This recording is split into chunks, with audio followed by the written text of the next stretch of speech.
If I had stayed in my car that night, I wouldn't have seen the house, and trust me, I wish I hadn't. Because now, every time I hear laughter, I need a new pair of pants. So my car broke down in the middle of nowhere. Classic, right? No signal on my phone, no passing cars, just me, the cold, and my growing regret for not getting that roadside assistance plan. With no other options, I started walking. That's when I saw it. A flickering light through the trees. A house. It looked old, weathered, but kind of cozy. You know, if cozy means probably haunted. Still, I figured it was better than freezing outside. Oh, stand. I knocked, and this tall, thin man answered. He looked like the kind of guy who'd either help you fix your car or bury you in his backyard. Guard trouble, he asked, smiling. Yeah, I said. Can I use your phone? Of course, come in. It's not safe out there. Now, as soon as I walked in, I knew something was off. The house smelled weird, like someone spilled a can of metallic paint and tried to clean it up with bleach.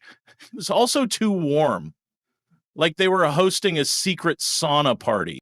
Then a woman appeared. She was pale, thin, and smiling so wide it looked like it hurt. You poor thing, she said. You must be starving. Sit down and I'll get you some stew while my husband calls for help.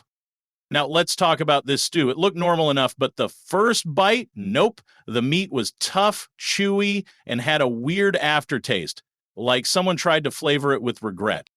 You don't like it? She asked, her smile twitching like she was ready to cry, or do something way worse.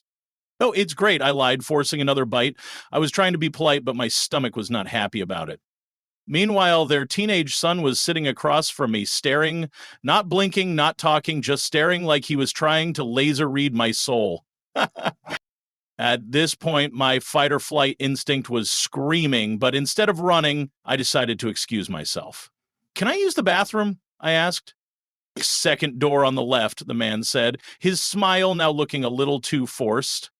But I didn't go to the bathroom. I saw another door at the end of the hall, slightly open with light spilling out, and because I clearly make bad decisions, I went in. It was a basement. The smell hit me like a wall. Sweet, metallic, and wrong. In the middle of the room was a butcher's table, scarred and stained. Hooks hung from the ceiling like Christmas decorations for serial killers. And on the floor, bones. Lots of them.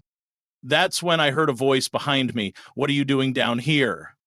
I turned, and there was the man, standing at the top of the stairs. His friendly smile? Gone. I thought this was the bathroom, I stammered, because what else do you say when you're clearly about to be murdered? You shouldn't have come down here, he said, stepping closer. Seems. Behind him, the wife appeared. Her smile was now twisted into something terrifying. And their son? He had a knife, a big, rusty one, that screamed tetanus. I panicked. I shoved past them and ran out of the house, through the trees and straight into the road. Luckily, a car stopped for me.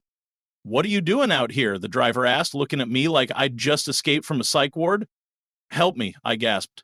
Please, just drive. The police didn't believe me at first, but I convinced them to check it out. It's just a few miles back, I said. There's a light on the porch. You can't miss it. But when we got there, nothing. Just an overgrown lot. That house burned down 40 years ago, one of the cops said. The family died in the fire. No, I said. I was just there. I saw them. I ate their stew. They didn't believe me until I found it. A rusted hook, half buried in the dirt. As we left, I heard faint laughter echoing through the trees, the wife's laughter. So, yeah, moral of the story, if your car ever breaks down, just stay in it. The highway's safer. Trust me.